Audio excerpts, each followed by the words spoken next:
Assalamualaikum warahmatullahi wabarakatuh. Selamat datang di Salsabiela Bercerita, tempat di mana suara hati, air mata, dan kisah nyata rumah tangga akan kita dengarkan bersama. Di sini, kamu akan mendengar kisah-kisah tentang cinta yang diuji, tentang pengorbanan yang tak selalu dihargai, dan tentang kenyataan hidup yang sering tak semanis harapan. Tapi sebelum ceritanya dimulai, aku ingin minta satu hal kecil tapi sangat berarti. Tolong jawab salamku tadi di kolom komentar, karena menjawab salam itu hukumnya wajib. Bahkan lebih utama daripada sekadar like atau subscribe. Siapa tahu dari jawaban kecil itu, Allah bukakan pintu kebaikan yang besar untuk kamu hari ini.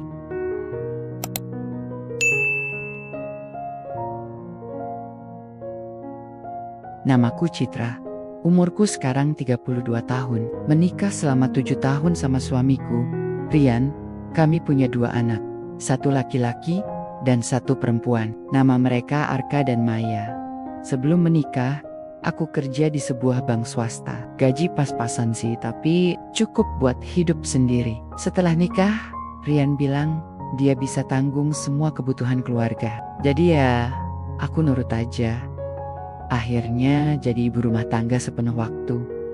Waktu itu, aku merasa hidupku kayak di dalam sinetron. Suami ganteng, mapan, pengusaha muda, rumah besar di komplek elit, mobil bagus, liburan setiap tahun, dan hubungan baik sama keluarga besar suami. Pokoknya, kalau dilihat dari luar, hidup kami sempurna banget, tapi ternyata gak semua yang terlihat indah itu banner-banner indah di dalamnya.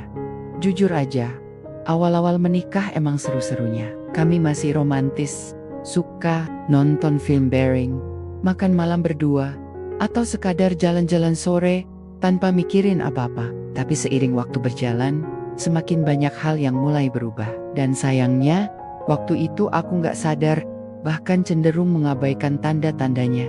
Rian memang sibuk, dia punya bisnis properti yang lumayan besar. Kadang harus keluar kota, kadang meeting sampai malam. Aku, sebagai istri, aku cuma bisa percaya. Apalagi, dia selalu pulang ke rumah. Nggak pernah menghilang berhari-hari. Jadi, aku anggap biasa aja. Anak-anak juga udah mulai besar. Arka yang paling tua sekarang masuk SD kelas 2. Sedangkan Maya, baru, TK. Mereka aktif dan lucu-lucu. Aku seneng lihat mereka tumbuh. Meskipun kadang melelahkan, tapi rasanya ada kepuasan tersendiri. Sekitar 2 tahun lalu, kami pindah ke rumah yang lebih besar, di komplek elit. Tetangga pada punya status sosial tinggi. Semua kelihatan rapi, bersih, dan wah. Tapi entah kenapa, semakin tinggi tempat kita tinggal, semakin sulit juga menjaga hati. Lingkungan baruku itu agak beda dari sebelumnya. Orang-orang di sini lebih materialistis. Mereka lebih suka bicara tentang brand, harga tas, atau liburan ke luar negeri. Aku sendiri nggak terlalu suka. Tapi karena Rian suka suasana seperti itu, ya ikut-ikut aja. Nah, waktu itu Rian mulai sering ketemu orang-orang baru, partner bisnis, investor, teman baru. Pokoknya banyak banget alasan dia untuk keluar rumah. Bahkan beberapa kali dia pulang agak mabuk. Katanya, acara bisnis, aku cuma bisa pasrah. Yang bikin aku mulai curiga, pertama kali itu saat aku lagi ngepel lantai, tiba-tiba bau parfum asing keluar dari jaket kulit Ryan. Parfumnya mahal, aroma segar tapi menyengat. Padahal jaket itu biasanya cuma dia pakai buat jalan-jalan atau ke kantor. Aku pikir mungkin dia habis ketemu klien wanita, atau mungkin cuma ketumpahan wangi orang lain. Jadi aku cuekin aja. Tapi keanehan kedua datang saat aku sedang main HP bareng Rian. Dia tidur di sebelahku dan laptopnya masih nyala. Aku iseng buka browser. Ternyata akun Instagram suamiku masih login. Aku scroll dan tiba-tiba ada foto yang dia like. Foto seorang cewek cantik, tersenyum manis, dan captionnya, "Denganmu, setiap hari terasa istimewa." Aku langsung berhenti bernapas. Foto itu diupload beberapa jam yang lalu. Like dari akun suamiku ada di kolom komentar. Jantungku berdebar keras. Tapi aku coba tenang. Mungkin itu cuman kolega atau teman kerja. Lagian Rian gak pernah macem-macem. Itu yang aku pikir waktu itu. Besok paginya Aku pura-pura biasa aja, tapi di Kepila, pertanyaan itu terus berputar. Siapa cewek itu? Kenapa suamiku like fotonya? Kenapa captionnya begitu? Aku nggak tanya langsung, takut salah sangka, takut bikin drama yang nggak penting. Jadi aku simpan sendiri. Tapi sejak saat itu, mataku jadi lebih waspada. Beberapa minggu kemudian, aku pernah dengar Ryan nelpon seseorang lewat speaker. Aku sedang masak di dapur. Suaranya pelan, tapi cukup jelas. Dia bilang, "Sabar ya, nanti malam kita ketemu lagi." Aku berhenti mengaduk sup. Jantungku berdebar lagi. Aku coba tenang, tapi dari saat itu, aku mulai perhatikan pola perilaku Ryan. Waktunya pulang makin telat. HP-nya makin sering di-password. Chat WA dibaca, tapi jarang dibales. Bahkan kalau aku telpon, dia langsung tutup. Aku mulai merasa aneh, tapi aku masih berusaha berpikir positif. Mungkin dia stres kerja, mungkin lagi ada proyek besar. Mungkin, tapi mungkin itu juga cara otakku mencoba melindungi hati dari kenyataan buruk yang belum siap. Aku terima. Aku ingat sekali waktu aku tanya ke Rian, "Mas, kok belakangan suka main HP sendiri ya?" Dia jawab santai, "Iya, lagi banyak kerjaan. Kamu gak usah khawatir lah." Aku cuma bisa mengangguk, tapi hati kecilku berkata lain. Dan tahukah kalian, kadang firasat itu gak pernah bohong. Cuma kita aja yang terlalu takut buat menghadapinya. Aku masih bertahan, masih percaya, masih berharap ini hanya fase buruk yang akan lewat. Tapi sebenarnya aku sudah mulai kehilangan sesuatu yang gak bisa diganti. Kepercayaanku sebagai seorang istri. Dan sayangnya, semua ini baru permulaan. Setelah kejadian foto Instagram itu, aku mulai lebih sering merasa tidak nyaman. Tapi karena gak ada bukti kuat, dan Rian masih berlaku biasa di rumah, aku coba tahan diri untuk gak bikin drama. Masalahnya, semakin aku coba tenang, semakin banyak hal aneh yang mulai muncul satu persatu. Pertama kali, HP Rian mulai sering dibawa kemana-mana, bahkan ke kamar mandi. Padahal dulu, dia gak pernah begitu. Kalau lagi main sama anak-anak, dia malah suka lupa kalau bawa HP. Sekarang, setiap duduk, pasti HP-nya ada di tangan atau di sampingnya. Aku pernah iseng nanya, "Mas, kok HP-nya kayak jadi bagian tubuh ya sekarang?" Dia cuma jawab, "Iya kan kerjaan banyak. Lagian, kamu juga sering lihat HP sendiri." Aku diam, nggak mau ribut, tapi hati kecilku mulai nggak tenang. Beberapa hari setelah itu, aku ketemu tetangga baru di komplek kami. Namanya Mbak Lia, umur sekitar 30-an, single mom tapi punya anak satu. Dia baik banget, sering menyapa, dan cepat akrab. Suatu hari pas kita lagi ngobrol santai di depan rumah, dia bilang, "Citra, suamimu tuh sering lewat depan rumahku." Aku heran, kok kayaknya dia suka ngegas pelan-pelan pas lewat. Aku langsung kaget, tapi aku coba cuekin. Mungkin emang kebetulan aja, atau mungkin dia salah lihat. Tapi seminggu kemudian, aku nemuin chat WA dari orang yang gak aku kenal. Isinya singkat banget, "Sudah sampai ya sayang, aku tunggu besok malam." Nomornya gak tersimpan di kontak HP Ryan. Dan begitu aku lihat, HP-nya langsung disamperin dia dan langsung dikunci. Aku pura-pura gak lihat, tapi jantungku langsung berdebar keras. Aku sadar, ini bukan cuma firasat buruk, ini sudah mulai jadi petunjuk. Aku mulai perhatikan jam pulangnya. Kadang dia bilang akan pulang jam 9 malam, tapi baru sampai rumah jam ke-11, alasannya selalu sama, macet, meeting molor, atau ada teman yang minta tolong. Aku mulai perhatikan juga cara dia bicara. Lebih waspada, lebih pilih-pilih kata, seperti sedang menutupi sesuatu. Aku gak bisa diam terus, aku harus tahu apa yang sebenarnya terjadi. Jadi, beberapa hari setelah itu, aku nekat pasang aplikasi pelacak lokasi di HP Rian. Aku tahu passwordnya, karena dulu dia pernah kasih waktu dia sakit, dan aku bantu nelpon dokter. Aku gak bangga dengan apa yang aku lakukan, tapi sebagai istri sah, aku merasa berhak tahu kemana suamiku pergi setiap hari. Dan hasilnya bikin napasku sempat terhenti. Dari data lokasi, ternyata Rian sering datang ke sebuah apartemen di daerah Senayan. Lokasi yang sama, hampir tiap minggu. Jam 8 malam sampai jam 11 malam, aku cari alamat itu di Google Maps. Tempatnya deket mall besar. Gedungnya lumayan tinggi. Kelihatan mahal. Aku mulai panik. Aku mulai takut. Aku mulai ngerasa hidupku kayak film horor, tapi nyata. Tapi aku coba tenang. Aku nggak langsung konfrontasi. Aku pikir mungkin ada penjelasan lain. Mungkin dia ketemu klien di sana. Mungkin sekadar nongkrong bareng teman bisnis. Tapi logikaku nggak bisa menipu hatiku. Malam itu, aku tidur sambil nahan tangis. Arka dan Maya tidur di kamar sebelah. Aku dengar mereka mendengkur pelan. Aku lihat Rian yang tertidur lelap di sebelahku. Wajahnya tenang, seolah nggak pernah melakukan apa-apa. Aku jadi mikir, gimana kalau ini semua hanya paranoia aku? Gimana kalau ternyata aku salah menilai suami sendiri? Gimana kalau aku cuma wanita paranoid yang nggak percaya suami? Tapi gimana kalau ternyata aku benar? Besok paginya, Rian berangkat seperti biasa. Aku masak sarapan, antar anak ke sekolah, terus pulang. Di rumah, aku coba cari informasi tentang apartemen itu. Setelah searching, ternyata itu adalah apartemen sewaan bulanan. Ada banyak tenan dari luar kota, termasuk dari luar negeri. Jadi memang tempat yang cocok buat, ya kamu tahulah. Aku mulai gak bisa mengelak lagi.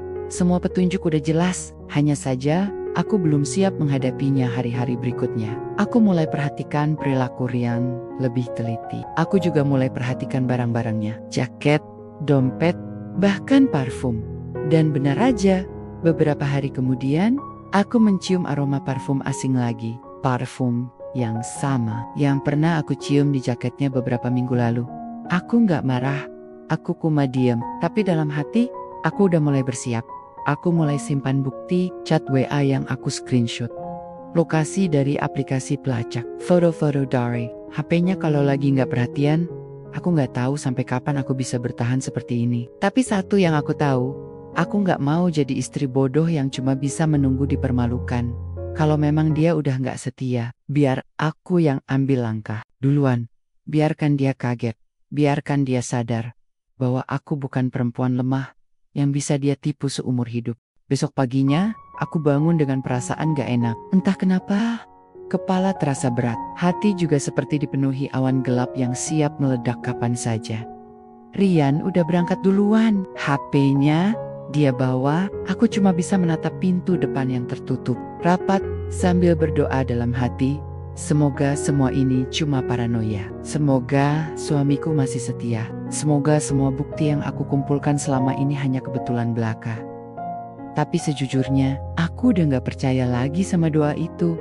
Aku antar Arka dan Maya ke sekolah seperti biasa. Setelah itu, pulang dan mulai bersih-bersih rumah. Tapi enggak fokus. Lagi-lagi, foto di Instagram, chat WA misterius, lokasi apartemen Senayan, dan aroma parfum asing itu terus menghantui.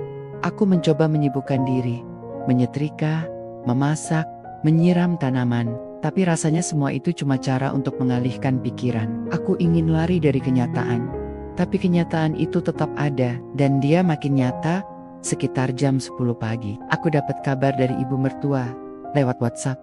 Citra, hari ini mama mau datang ke rumah ya. Ada urusan keluarga yang harus dibicarakan. Aku langsung curiga. Biasanya kalau ibu mertua mau datang, pasti bilang beberapa hari sebelumnya. Ini mendadak banget. Apalagi urusan keluarga. Keluarga besar kami kan jarang punya masalah serius. Semua kelihatan harmonis. Aku jawab singkat aja. Iya bu, silakan aja. Saya tunggu. Setengah jam kemudian, bel rumah berbunyi. Aku buka pintu. Betul aja, ibu mertua sudah berdiri di depan rumah dengan senyum manisnya. Di sebilanya, ada seorang wanita cantik yang belum pernah aku lihat sebelumnya. Wajahnya familiar, tapi aku yakin aku nggak pernah ketemu langsung. Cewek itu tinggi semampai, rambut panjang ikal, dandanan rapi banget, pakai baju putih polos, tapi mahal, dan tas branded yang pasti harganya jutaan. Aku langsung tahu siapa dia. Tanpa sadar, jantungku berdebar keras, tanganku gemetar. Tapi aku coba tenangkan diri. Aku nggak boleh tunjukkan kalau aku sedang panik atau marah. Nanti mereka malah akan meremehkanku. Aku tersenyum tipis dan menyambut mereka. Selamat siang, Bu. Selamat siang, Mbak. Mereka masuk. Ibu mertua langsung duduk di sofa utama. Sedangkan cewek itu duduk di sebelahnya dengan sikap santai dan percaya diri. Seperti memang sudah biasa ada di situ. Aku duduk di seberang mereka, mencoba tampak tenang. Padahal di dalam rozanya kayak ada ribuan jarum menyusak-nusuk hati. Ibu mertua mulai bicara. "Nak Citra, ini adalah Kenzi, temannya Rian dari kantor. Dia baru pindah ke Jakarta dan belum punya tempat tinggal tetap. Jadi, kita pengen kasih dia tempat tinggal sementara sampai dia bisa sewa kontrakan sendiri." Aku langsung kaget. "Tempat tinggal sementara?" Lalu aku bertanya pelan, "Tempat tinggal sementara di mana, Bu?" Beliau menjawab dengan enteng, "Di rumah ini aja." "Kamu baiklah Citra. Kasihan dia. Dia orang baru di Jakarta. Lagian, Rian juga udah izinin kok." Aku langsung diam. Otakku berputar cepat. Rian, izin apa? Sejak kapan dia izinkan orang lain tinggal di rumah kami? Aku coba tahan emosi. "Bu, saya belum tahu soal ini. Rian belum cerita apa-apa ke saya." Ibu mertua langsung menyela. "Ah, kamu ini masih aja begitu. Harus selalu dikasih tahu segala hal. Kamu ini istri, Citra. Harusnya kamu lebih dewasa lagi. Kalau suami udah ambil keputusan, kamu tinggal nurut." Aku diam logi. Kata-kata itu menusuk. Tapi aku nggak mau terlihat lemah. Aku tarik napas panjang. Kenzi akhirnya angkat bicara. "Maaf ya, Kak Citra. Aku nggak maksud ganggu hidup kalian. Tapi Mama Rian baik banget. Kasih aku tempat tinggal sementara. Aku janji nggak akan merepotkan." Dia bicara dengan nada ramah. Tapi sorot matanya sombong. Aku bisa rasakan. Aku jawab pelan, "Iya, nggak apa-apa. Tapi aku minta izin dulu ke suami ya. Soalnya ini rumah kami berdua." Ibu mertua langsung kesal. "Kamu ini susah banget ya, Citra. Sudah disuruh baik-baik, masih aja protes. Kamu tuh harus belajar lego. Orang tua aja udah izinin. Masa kamu sebagai istri malah gak setuju?" Aku menatap ibu mertua dengan tatapan dingin. "Legowo itu kalau kita diizinkan tahu, Bu, bukan diberitahu setelah semua keputusan diambil." Kenzi dak, tapi ekor matanya melirik ke arah ibu mertua dengan senyum samar. Aku langsung berdiri. "Kalau tidak keberatan, saya mau nelpon suami dulu." Ibu mertua berkata, "Ya sudah, telepon dia, biar dia jelaskan sendiri." Aku masuk ke kamar, tutup pintu, ambil HP, tangan gemetar. Aku telepon Rian, 2 kali panggilan, tidak diangkat. Aku kirim pesan, "Mas, ini ibu mertua sama cewek bernama Kenzi ada di rumah. Katanya mau tinggal di sini, tapi aku belum tahu apa-apa. Kamu tahu ini?" Tidak ada balasan. Aku kembali ke ruang tamu. Ibu mertua dan Kenzi masih duduk di sofa. Tapi kali ini mereka udah memesan teh dan camilan dari dapur. Tanpa izin, seperti benar-benar pemilik rumah. Aku duduk lagi. Perlahan, masih belum dijawab. "Bu," ibu mertua menyeruput tehnya. "Ya udahlah, kamu terima aja. Toh nanti juga dia pasti bilang iya." Aku menatap Kenzi. "Sebenarnya, kamu kerja di mana?" Dia tersenyum. "Di perusahaan suami Kak Citra, bagian marketing. Kami satu tim." Aku mengernyit. "Marketing? Tapi aku nggak pernah dengar nama kamu sebelumnya." Kenzi menjawab dengan tenang. "Mungkin Kak Citra jarang ke kantor, atau mungkin Mas Rian nggak pernah cerita tentang saya." Senyumnya manis, tapi kata-katanya menusuk. Aku menelan ludah. Aku nggak bisa bikin drama di sini. Aku harus tetap tenang. Aku harus tahu lebih banyak dulu. Aku lalu bertanya ke ibu mertua, "Bu, kira-kira Kenzi akan tinggal di sini berapa lama?" Ibu mertua menjawab, "Sampai dia bisa cari kosan, maksimal 2 bulan lah. Kamu nggak keberatan kan?" Aku diam sejenak, lalu jawab, "Kalau cuma 2 bulan, saya nggak keberatan. Tapi saya minta izin suami dulu. Kalau dia iya, ya saya terima." Ibu mertua menghela napas. Dasar anak muda, masih aja begini. Setelah itu, mereka pamit pulang. Katanya mau ke pasar dulu. Aku lega bisa sejenak sendirian. Tapi begitu pintu ditutup, aku langsung menangis. Aku duduk di lantai, menangis sambil memeluk lutut. Bagaimana bisa? Bagaimana keluarga suamiku bisa sebegitu mudahnya menerima perempuan asing, bahkan tanpa izinku? Aku sadar, ini bukan cuma soal Kenzi. Ini soal kontrol, soal kuasa, soal bagaimana keluarga besar suamiku ingin mengendalikan hidupku, dan aku mulai merasa aku bukan lagi istri sah. Aku cuma boneka yang bisa mereka atur sesuka hati.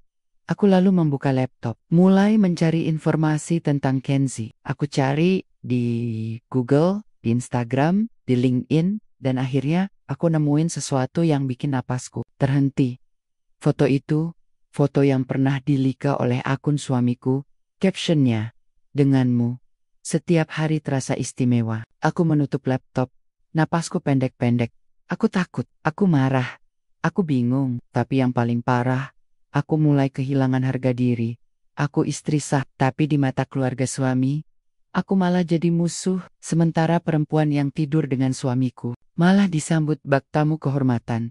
Itu saat pertama kali aku merasa bener-bener sendirian. Tapi aku nggak boleh menyerah. Aku harus tahu lebih banyak. Aku harus buktikan kalau aku bukan perempuan lemah yang bisa mereka hancurkan. Setelah ibu mertua dan Kenzi pergi, aku duduk termenung di ruang tamu. Tangan masih gemetar. Napasku nggak stabil. Aku menatap foto keluarga kami yang terpajang di atas meja. Arka dan Maya tersenyum lebar di dalam bingkai itu. Aku dan Rian berdiri di belakang mereka, tampak bahagia. Waktu itu, hidupku belum hancur seperti sekarang. Aku ambil HP, masih belum ada balasan dari Rian. Aku coba telepon lagi, sekali, dua kali, tidak dijawab. Aku mulai panik, tapi lebih dari itu, aku marah karena suamiku tega membiarkan ini terjadi. Marah karena keluarganya seenaknya mengatur hidup. Dan paling parah, marah karena aku merasa begitu lemah. Tapi aku gak boleh jadi korban terus. Aku harus bertindak. Jam menunjukkan pukul 1 siang. Aku masak makan siang untuk anak-anak. Pulang dari sekolah jam ke-12, aku usahakan wajahku tetap tenang. Aku gak mau mereka merasakan beban emosiku. Setelah makan, Arka nonton kartun di TV. Maya main puzzle di lantai. Aku duduk di sebelah mereka. Tapi pikiranku kemana-mana. Lalu HP-ku bergetar. Akhirnya, Rian membalas pesan dariku tadi pagi. Isinya singkat. "Maafin aku, Cit. Ini semua udah diatur sama mama." Aku juga kaget pas tahu. Aku langsung reply. "Diatur? Kamu bilang apa ke ibu? Kenapa bisa izinkan dia tinggal di rumah kita?" Dia jawab cepat. "Aku cuma kasih izin sementara. Dia teman kerja. Lagian, kamu baiklah.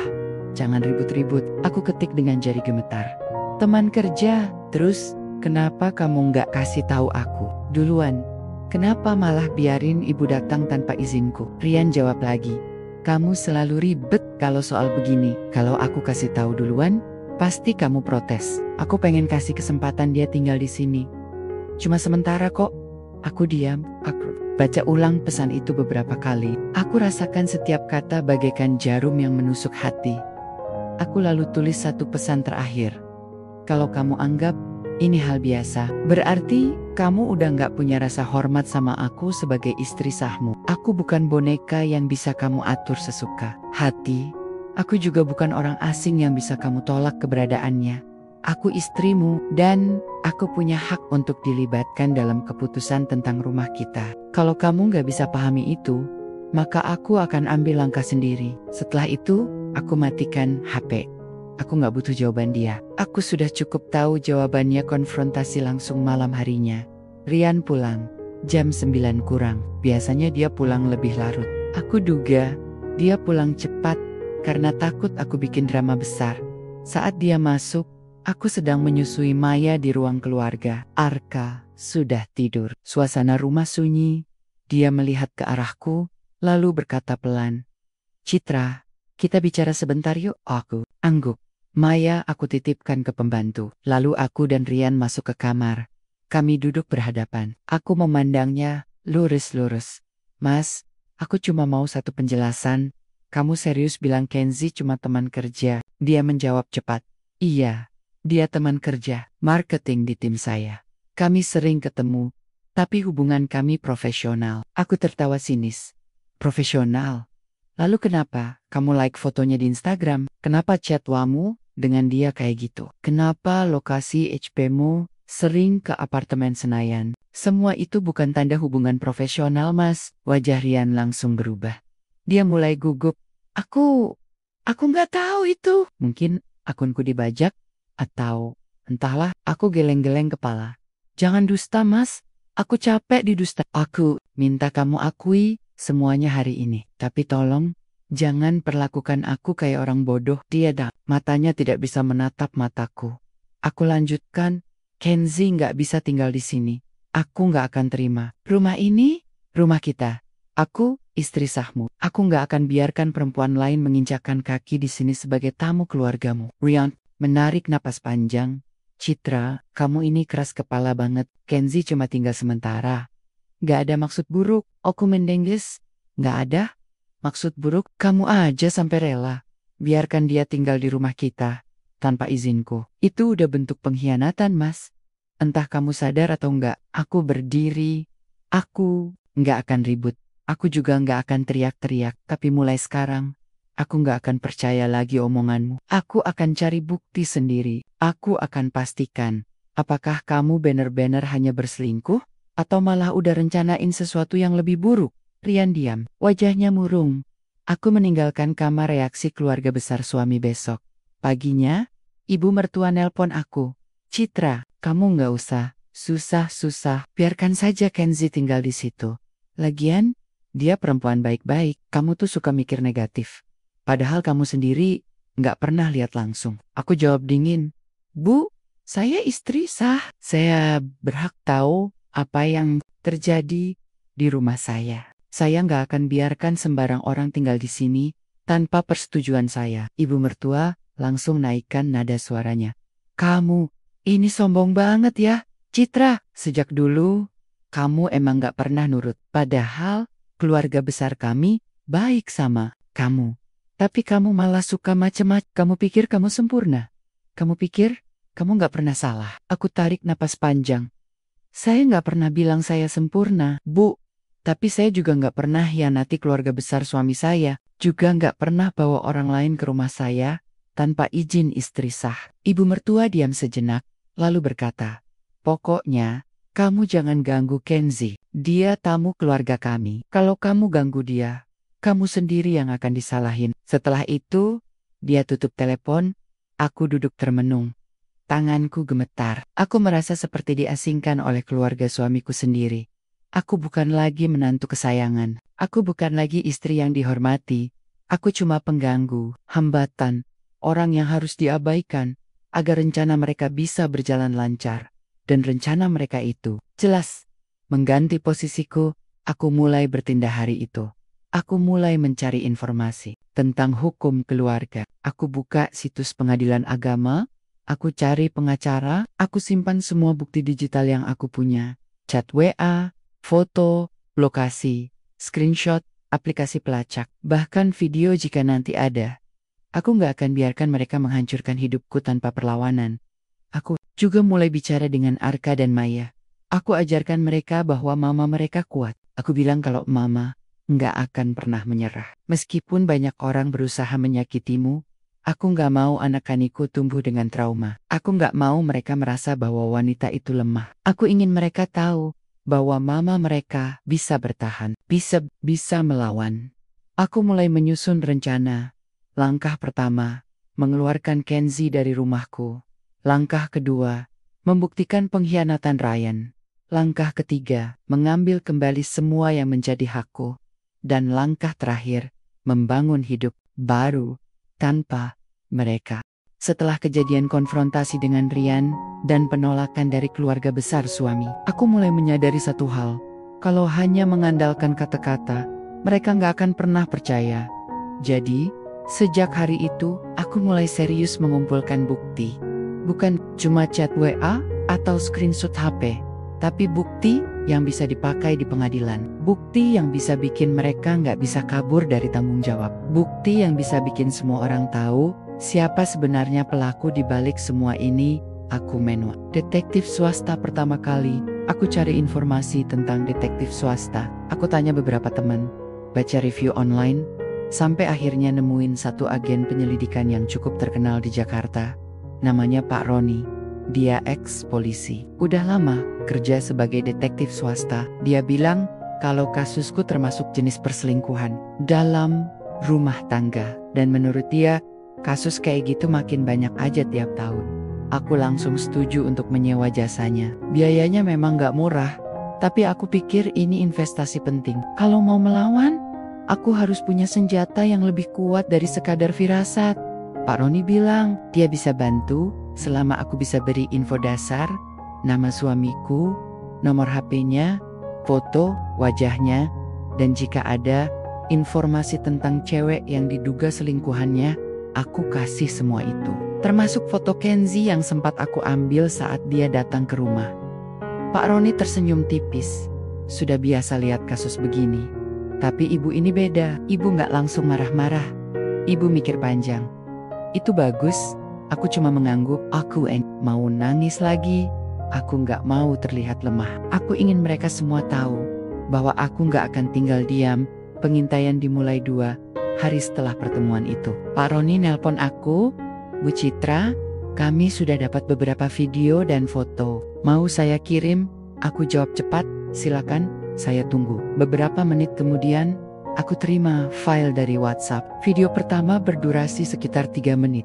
Isinya, Ryan sedang masuk ke apartemen Senayan.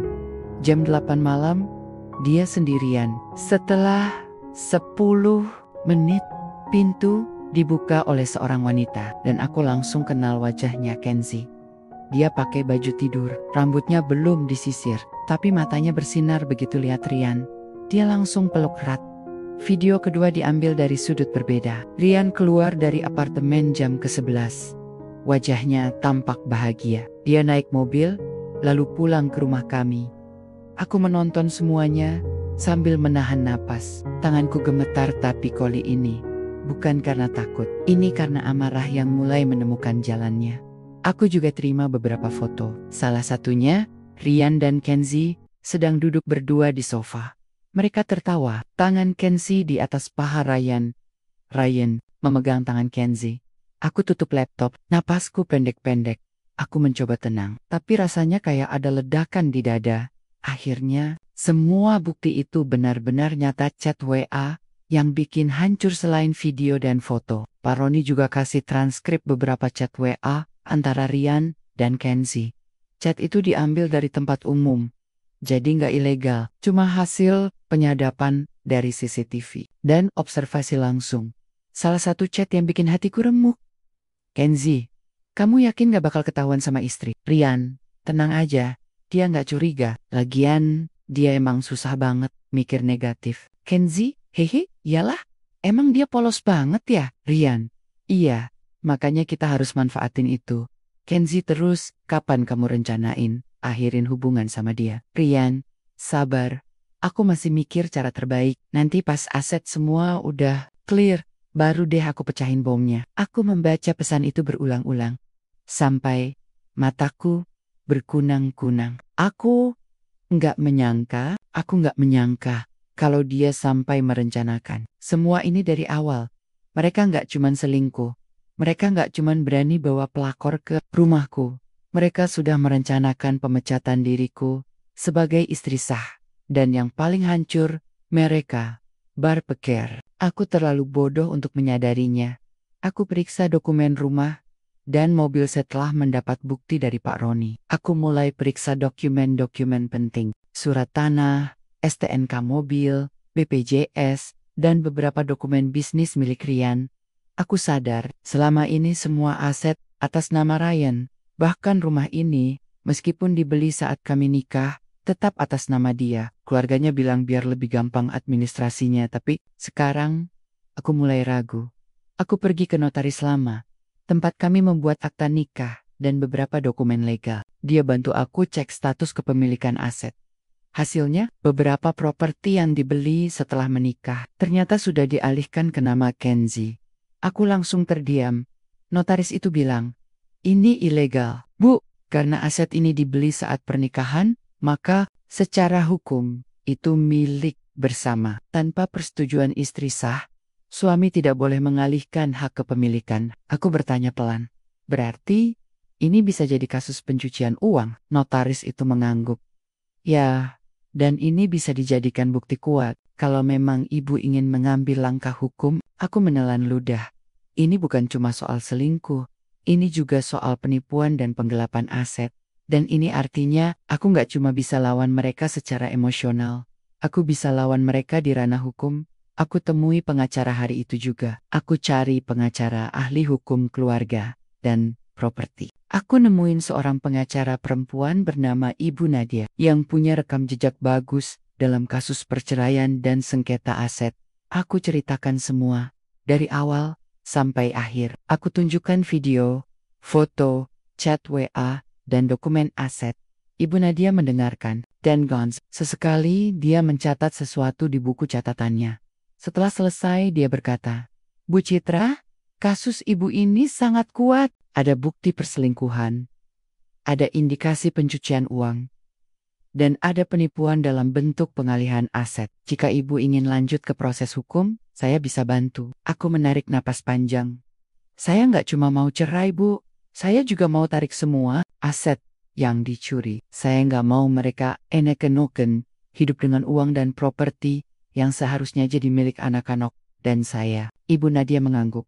Itu tujuan yang sangat logis. Kami bisa ajukan gugatan cerai, sekaligus permohonan pembagian harta secara adil.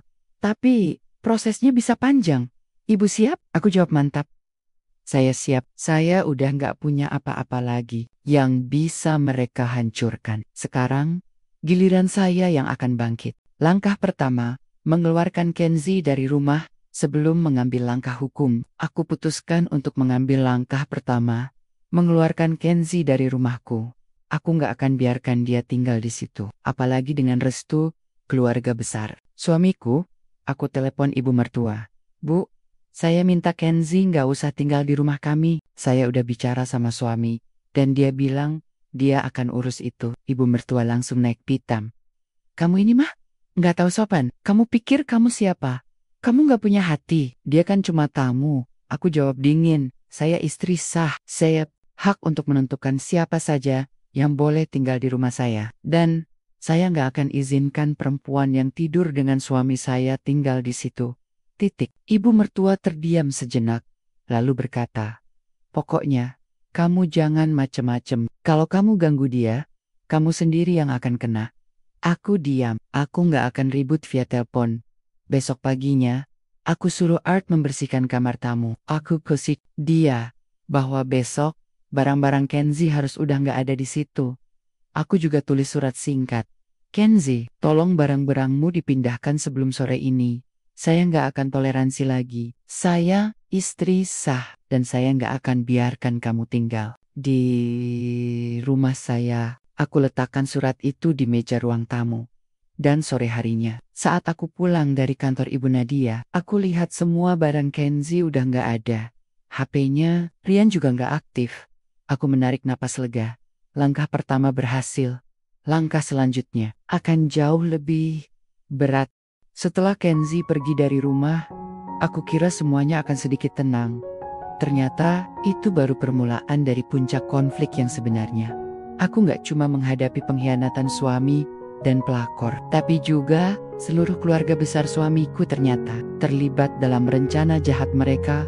Hari itu, aku datang ke kantor Ibu Nadia untuk lanjutan pembicaraan soal gugatan cerai dan pembagian aset. Sebelum masuk, Ibu Nadia nelpon aku. "Bu Citra, saya udah dapat informasi tambahan dari notaris. Ada sesuatu yang harus Ibu tahu." Aku langsung panik. "Ada apa, Bu?" Dia jawab pelan. "Beberapa properti milik suami Ibu, termasuk 2 unit apartemen dan 1 ruko di Jakarta Selatan, sudah dialihkan ke nama Kenzi. Bahkan ada dokumen penjualan fiktif untuk menyembunyikan alih kepemilikan tersebut." Aku ludah. Penjualan fiktif? Ibu Nadia mengangguk. "Ya, artinya transaksi itu dibuat seolah-olah barangnya dijual dengan harga murah atau bahkan gratis, tapi tidak melibatkan uang real. Ini bisa dikategorikan sebagai pencucian uang dan pemindahan harta secara ilegal selama masa perkawinan." Aku duduk lemas. "Berarti semua ini direncanakan dari awal?" Ibu Nadia menjawab dengan nada serius. "Berdasarkan dokumen yang kami teliti, transaksi pertama dilakukan sekitar 2 tahun lalu. Dan semuanya dilakukan tanpa sepengetahuan Ibu." Aku diam. Napasku pendek-pendek. Aku coba menahan air mata. Lalu, aku bertanya, "Jadi, ini bukan cuma soal selingkuh ya?" Ibu Nadia menggeleng. "Enggak hanya itu, ini juga soal penipuan dan penggelapan aset. Mereka sengaja membangun fondasi agar saat perceraian nanti, ibu nggak bisa dapat bagian apa-apa." Aku menutup mulutku. Aku nggak bisa berkote-kote lagi. Dalam hati, aku hanya berpikir, mereka benar-benar merencanakan segalanya dari awal. Ibu Nadia kasih aku beberapa dokumen yang berhasil dia dapatkan dari arsip notaris dan bank. Salah satunya adalah surat kuasa dari Ryan kepada Kenzie untuk mengelola salah satu bisnis propertinya. Tertanggal 18 Agustus tahun 2022, tepat setahun setelah aku curiga pertama kali. Yang lebih bikin aku terpukul, ada dokumen yang menunjukkan bahwa Ryan pernah membuat wasiat dengan Kenzie sebagai ahli waris tunggal. Jika terjadi sesuatu pada dirinya, aku membaca dokumen itu berulang-ulang. Aku pikir mungkin itu hoax, mungkin itu palsu. Tapi tanda tangan Ryan jelas terlihat, cap notaris juga resmi. Aku langsung nelpon Ibu Nadia. Ini beneran, suami saya sampai buat wasiat untuk pelakornya?" Ibu Nadia menjawab dengan suara tenang tapi tegas, "Iya, ini legal. Tapi karena ini dibuat tanpa sepengetahuan ibu dan tanpa dasar yang sah, kita bisa ajukan pembatalan di pengadilan." Aku menutup telepon. Aku menatap langit-langit ruang kerja Ibu Nadia. Aku mencoba menahan air mata, tapi akhirnya aku menangis. Tidak seperti biasanya, bukan tangisan kesedihan biasa. Ini adalah tangisan kehilangan kepercayaan. Tangisan atas pengkhianatan yang begitu dalam. Tangisan dari seorang istri yang selama ini percaya tapi ternyata diperalat. Besok paginya, ibu mertua nelpon aku. "Citra, kamu tuh suka cari masalah. Kenzie udah pergi, kenapa masih aja ribut-ribut?" Aku jawab dingin, "Saya nggak cari masalah, Bu. Saya cuma mau ambil hak saya, hak yang selama ini dicuri oleh suami dan keluarganya." Ibu mertua langsung naikin nada suara, "Kamu tuh emang nggak pernah bersyukur. Suami kamu baik sama kamu, keluarga kami baik sama kamu. Tapi kamu malah balas dengan macam-macam." Aku tarik napas panjang. "Bu, saya punya bukti. Kalau Mas Ryan udah alihin beberapa aset ke nama Kenzie. Saya juga punya dokumen wasiat yang dia buat dengan Kenzie sebagai ahli waris utama. Jadi, siapa yang sebenarnya nggak baik?" Ibu mertua diam sejenak. Lalu dia berkata, "Itu urusan suami kamu. Kamu tuh nggak usah ikut campur. Lagian kamu juga nggak pernah bantu bisnis suami kamu. Makanya, wajar aja kalau dia nggak percaya sama kamu." Aku tertawa sinis. Jadi, keluarga besar suami saya nggak cuma mendukung perselingkuhan, tapi juga membantu mengambil hak istri sahnya. Ibu mertua menjawab cepat, "Kamu ini suka mikir negatif. Kami cuma pengen yang terbaik buat keluarga besar kami. Kalau kamu nggak bisa nerimanya, ya itu masalahmu." Aku tutup telepon. Aku menatap HP-ku. Aku sadar satu hal. Aku bukan hanya melawan suami dan pelakornya. Aku melawan seluruh keluarga besar suami yang berpihak pada mereka. Dan itu artinya, aku harus lebih kuat lagi. Aku kembali ke kantor Ibu Nadia. "Bu Citra, saya udah susun draft gugatan cerai dan pembagian harta. Tapi sebelum itu, saya sirangkan. Ibu ambil langkah perlindungan aset dulu. Kita bisa ajukan permohonan pemblokiran aset sementara, agar suami ibu nggak bisa lagi mengalihkan harta ke orang lain." Aku angguk mantap. Saya setuju. Saya nggak akan biarkan mereka kabur dengan semua yang seharusnya jadi milik saya dan anak-anak. Ibu Nadia tersenyum. "Bagus. Itu sikap yang sangat bijak." Kita mulai prosesnya hari ini. Sore harinya, aku pulang ke rumah. Ryan sudah ada di sana. Dia duduk di ruang keluarga, main HP. Aku duduk di seberangnya. "Mas, kita harus bicara." Ryan mendongak. "Ada apa lagi?" Aku letakkan beberapa dokumen di meja. "Aku udah tahu semua, Mas. Aku tahu tentang alih aset ke nama Kenzie. Aku tahu tentang wasiat itu. Aku juga tahu kalau keluarga besar kamu semua terlibat." Wajah Ryan langsung berubah. Dia mulai gelisah. "Citra, kamu jangan mikir macam-macam. Itu semua demi bisnis, biar lebih aman." Aku tertawa kecil. "Lebih aman? Lebih aman buat siapa? Buat kamu dan pelakormu? Atau buat keluarga besar yang udah nggak peduli sama istri sah?" Ryan diam. Matanya tak bisa menatap mataku. Aku lanjutkan.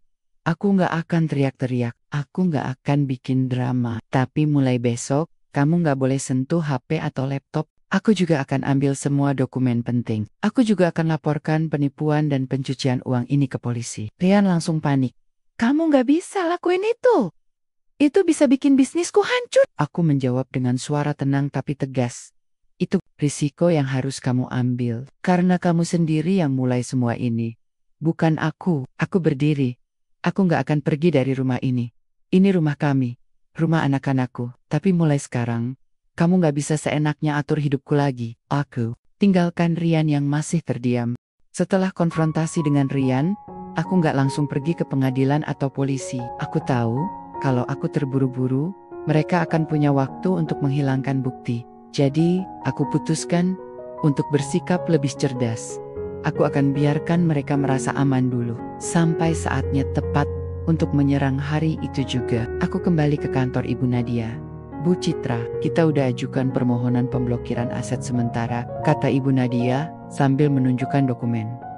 Sekarang, semua aset yang dibeli selama perkawinan tidak bisa dialihkan tanpa izin pengadilan. Ini akan melindungi hak ibu dan anak-anak. Aku angguk pelan. Terima kasih Bu, saya cuma ingin pastikan apa yang jadi hak kami nggak akan hilang begitu aja. Ibu Nadia tersenyum. Itu tujuan saya juga. Dan sekarang kita akan mulai proses gugatan cerai secara resmi. Tapi sebelum itu, saya sarankan Ibu buat akun media sosial baru dan mulai bagikan bukti ini ke publik. Aku terkejut. Maksud Ibu viral? Ibu Nadia mengangguk. Ya, kadang tekanan publik bisa mempercepat proses hukum. Apalagi jika pihak lawan punya nama besar di lingkaran bisnis. Mereka takut pada reputasi buruk. Aku berpikir sejenak. Saya nggak mau jadi korban yang hanya menangis di depan kamera. Saya ingin orang tahu bahwa wanita seperti saya bisa bangkit, bisa melawan, dan bisa menang. Ibu Nadia tersenyum. Nah, itulah cara terbaik untuk bongkar semuanya. Dengan kepala tegak, dengan bukti kuat, dan dengan strategi yang cerdas, aku buat akun Instagram baru. Nama akunnya @cerita seorang istri. Aku nggak pakai foto wajahku. Aku hanya gunakan foto hitam putih seorang wanita dari belakang, sedang berdiri di balkon rumah. Simbol dari wanita yang pernah jatuh, tapi masih berdiri. Post pertama. Ini dia chat WA antara suami saya dan pelakor. Screenshot chat WA antara Rian dan Kenzi. Caption, dia bilang cinta, tapi Nayotania. Dia sudah rencanain segalanya dari awal, termasuk ambil semua yang menjadi milikku. Perselingkuhan, istri sah, pengkhianatan, post kedua dokumen wasiat palsu yang dibuat suami saya. Foto dokumen wasiat dengan nama ahli waris Kenzi. Caption, kalau saya mati, dia mau kasih semua harta kami ke pelakornya. Tapi untungnya, saya masih hidup dan saya akan ambil kembali apa yang menjadi milikku. Hak istri, wasiat palsu, balas dendam yang cerdas. Post ketiga, video Ryan masuk ke apartemen Senayan bersama Kenzi. Video pendek hasil penyelidikan detektif swasta. Caption, dia bilang, cuma teman kerja. Tapi kenapa malam-malam datang ke apartemen bareng? Dan kenapa harus diam-diam? Selingkuh, bukti nyata, rumah tangga kacau. Sekitar 12 jam setelah unggahan pertama, jumlah follower akunku naik drastis. Ada ribuan komentar, mayoritas mendukungku. Beberapa komen, @mama kecil. Aduh, ibu sabar, ya. Semoga Allah balaskan semua kejahatan mereka. Bunda Vira. Saya juga pernah kayak gitu. Tapi saya nggak berani bicara. Terima kasih sudah berani cerita. Kamu inspirasi banyak wanita. Ferry 89. Gila, suami macam apa yang sampai buat wasiat buat pelakornya? Benar-benar brengsek. Netizen ramai membahas kasusku. Beberapa akun gosip mulai repost postinganku. Bahkan ada YouTuber perempuan yang bikin video ulasan tentang kisahku dan keluarga besar suamiku. Mulai panik. Besok paginya, HP-ku berdering. Nomor ibu mertua. Aku jawab dengan tenang. Iya Bu, ada apa? Beliau langsung mari merah. Kamu ini mah suka cari sensasi. Sekarang semua orang ngomongin keluarga kami karena kamu. Kamu pikir jadi viral? Aku menjawab dengan suara datar. Saya nggak cari viral, Bu. Saya cuma kasih bukti yang selama ini kalian kubur. Kalau kalian nggak ingin semua ini terbongkar, kenapa lakukan semua ini dari awal? Ibu mertua terdiam sejenak, lalu berkata, "Kamu tuh emang sombong, ngaku-ngaku istri sah, tapi malah bikin malu keluarga besar kami." Aku tertawa kecil. "Saya nggak malu, Bu. Malu itu kalau kita melakukan kesalahan. Saya cuma bertahan, melentang hak saya. Dan saya nggak akan biarkan kalian ambil semua itu dari saya." Ibu mertua langsung tutup telepon. Sehari setelah unggahan terakhirku, Ibu Nadia nelpon, "Bu Citra, gugatan cerai dan pembagian harta ibu sudah diproses oleh pengadilan agama.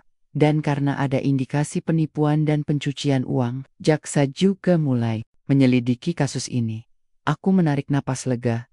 Berarti mereka nggak bisa kabur lagi. Ibu Nadia mengangguk. "Iya, proses hukum udah dimulai.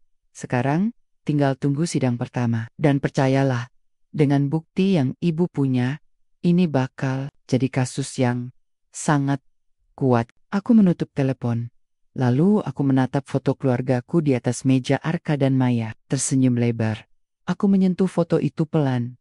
"Mama nggak akan biarkan kalian kehilangan apa-apa. Mama janji, selama proses hukum berlangsung, aku enggak diem aja.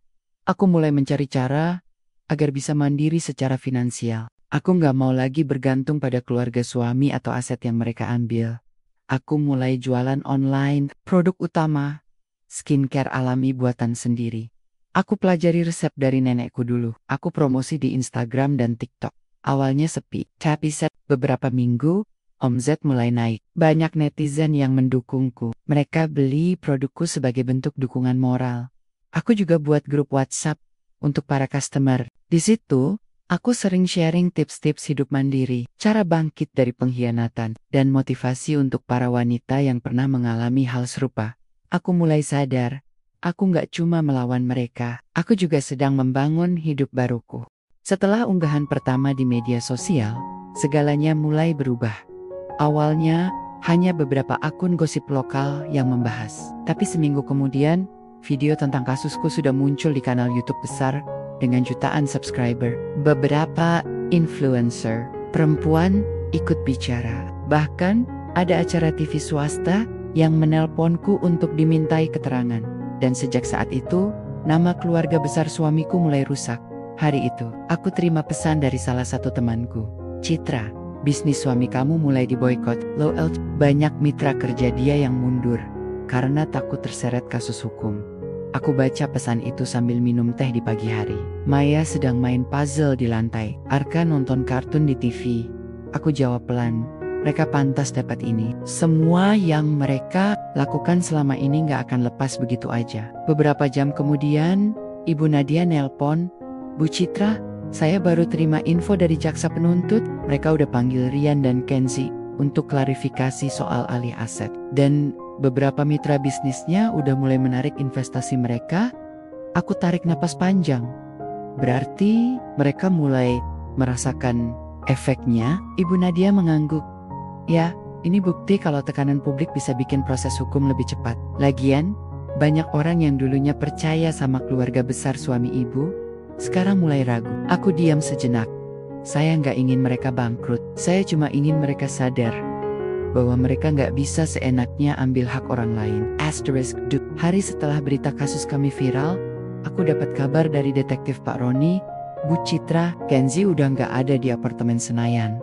Kami coba lacak keberadaannya, tapi HP-nya udah off. Dia kayaknya udah pindah, atau bahkan meninggalkan Jakarta. Aku jawab pelan, "Jadi, dia kabur?" Pak Roni menjawab, "Kayaknya iya. Dia pasti udah tahu kalau kasus ini mulai ramai. Dan dia juga pasti udah gak aman lagi tinggal di sini." Aku tertawa kecil. Lemah banget. Baru dikejar netizen aja udah kobak. Padahal dia pikir bisa nikmatin hasil curian dari istri sah. Pak Roni tersenyum. "Itu biasa. Orang kayak gitu cuma kuat selama situasi masih aman. Kalau udah diburu, mereka langsung hilang." Sidang pertama digelar di Pengadilan Agama Jakarta Selatan. Aku datang didampingi Ibu Nadia. Arka dan Maya dititipkan ke Art di rumah.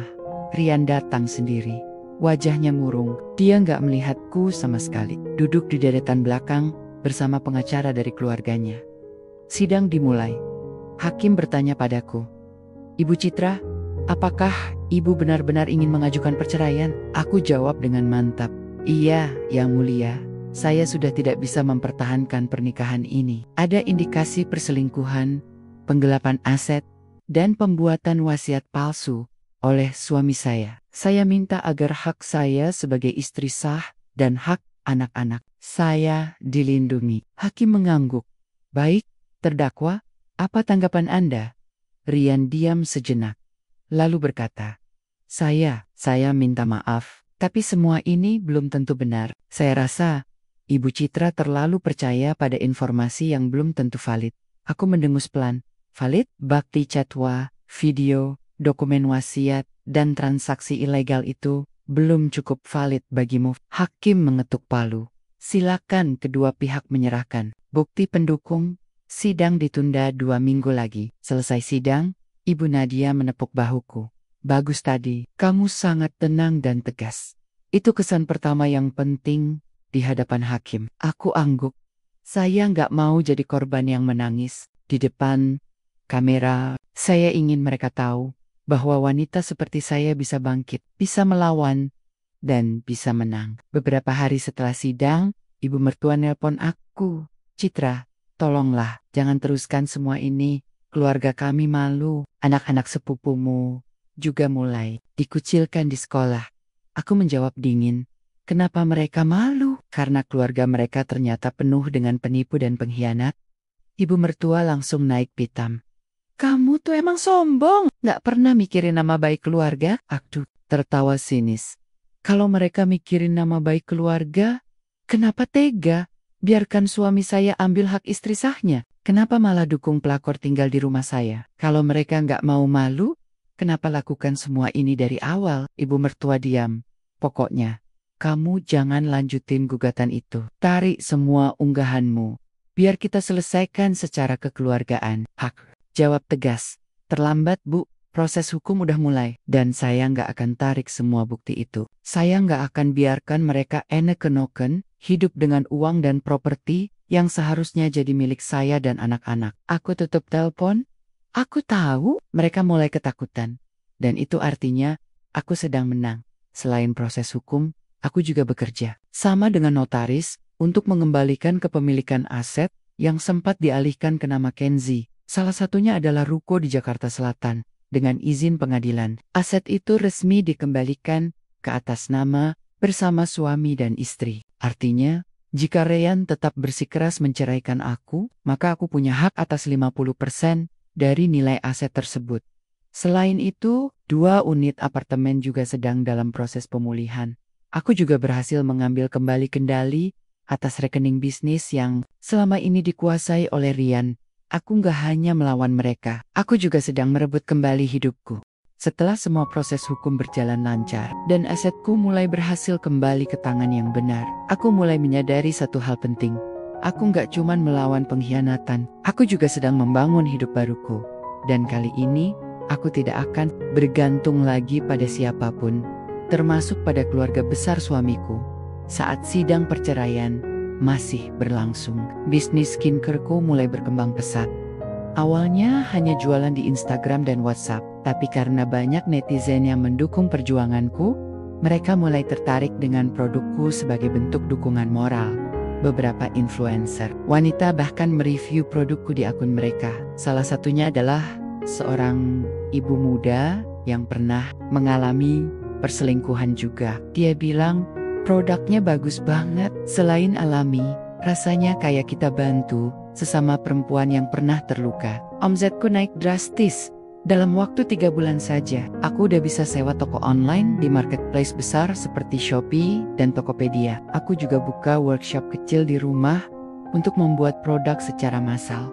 Aku nggak sendirian, aku ajak beberapa teman dekat yang juga ingin bangkit dari masa lalu buruk mereka. Kami kerjasama, kami saling support, dan perlahan tapi pasti, aku menemukan kembali harga diriku. Meskipun banyak drama yang terjadi di sekitarku, aku tetap fokus menjaga hubungan baik dengan Arka dan Maya. Aku nggak mau mereka merasa bahwa mama mereka lemah atau hancur. Aku ingin mereka tahu bahwa mama mereka kuat. Mama mereka mandiri dan mama mereka nggak akan pernah menyerah. Setiap pagi, aku antar mereka ke sekolah. Setiap sore, kami makan bersama. Setiap malam, aku bacakan buku sebelum mereka tidur. Arka pernah bertanya, "Mama, Papa nggak pulang-pulang ya?" Aku jawab pelan, "Papa sibuk. Tapi Mama selalu ada buat kamu dan adik." Maya juga pernah nanya, "Kenapa Papa lebih sering ketemu cewek lain daripada sama kita?" Aku peluk dia erat, karena kadang orang dewasa salah pilih prioritas. Tapi kamu dan kakak itu prioritas utama Mama selamanya. Aku nggak pernah membenci Rian di depan anak-anak. Aku nggak mau mereka benci.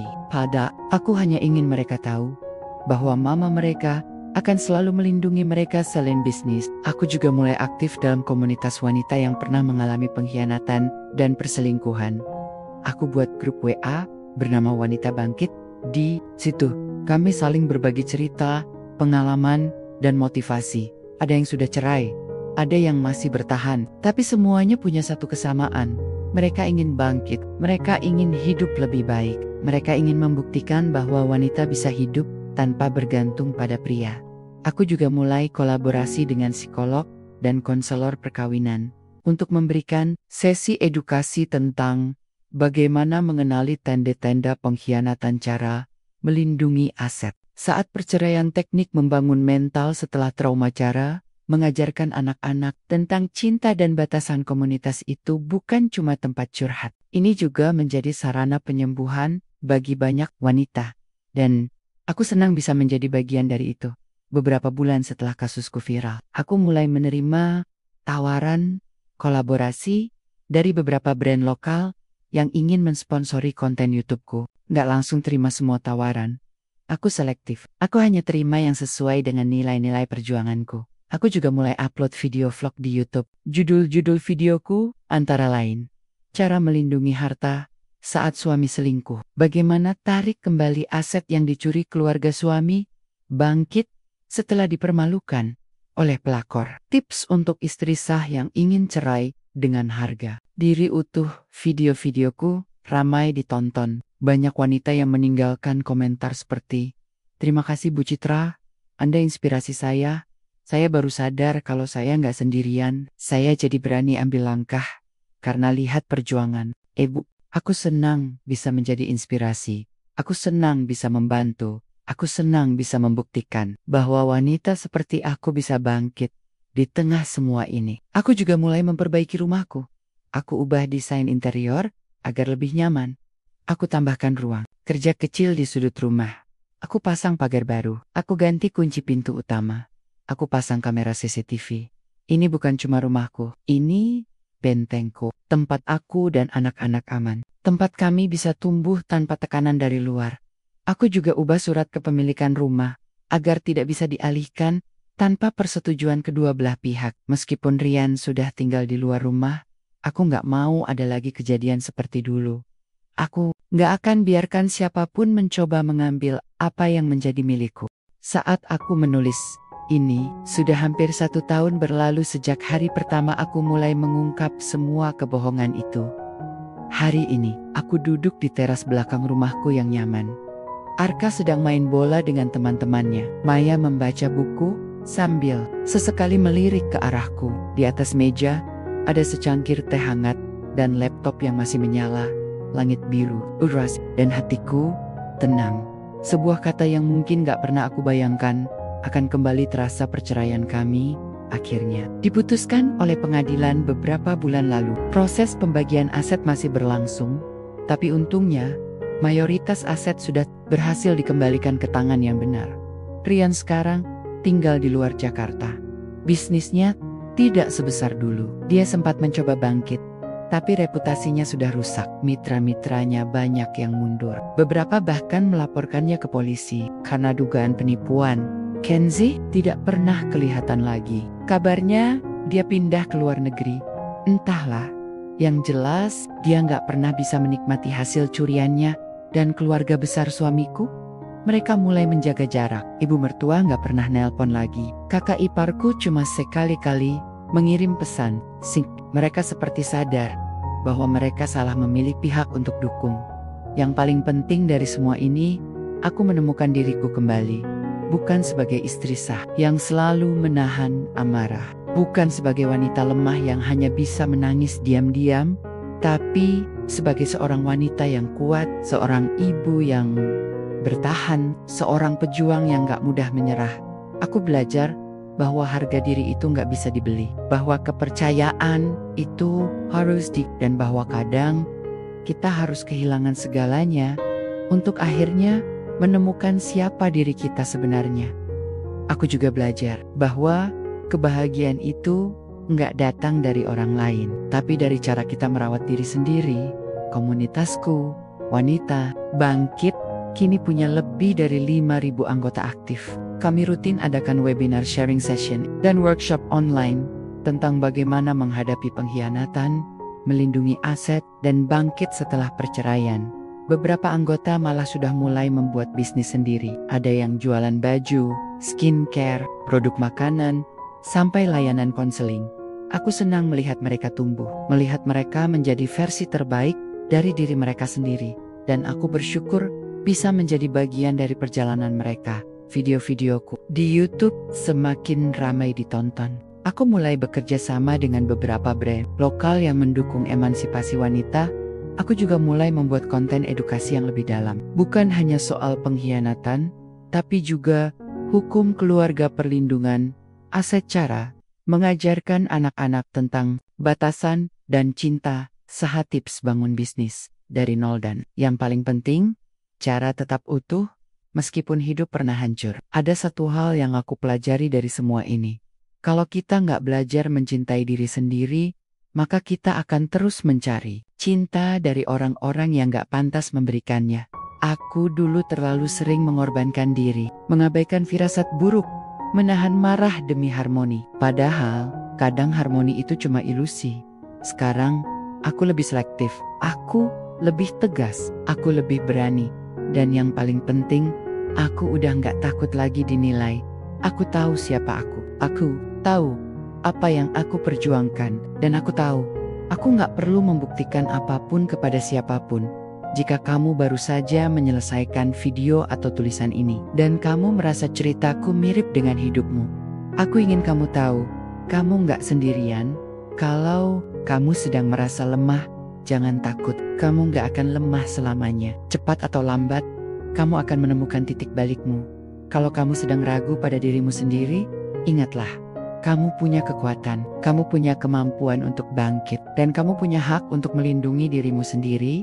Dan kalau kamu sedang berjuang teruslah maju, meskipun langkahmu kecil, meskipun kamu sering terjatuh, karena ujung dari semua perjuangan itu adalah kebebasan, dan kebebasan itu indah. Aku harap kamu yang membaca atau menonton ini, jangan pernah biarkan orang lain merendahkanmu. Jangan pernah biarkan mereka mengambil hakmu, dan jangan pernah berhenti percaya bahwa kamu berhak atas hidup yang lebih baik. Karena kamu memang pantas.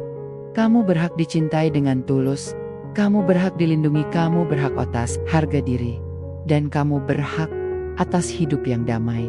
Dan kalau kamu belum menemukan itu sekarang, teruslah berjuang, karena kamu tidak sendirian.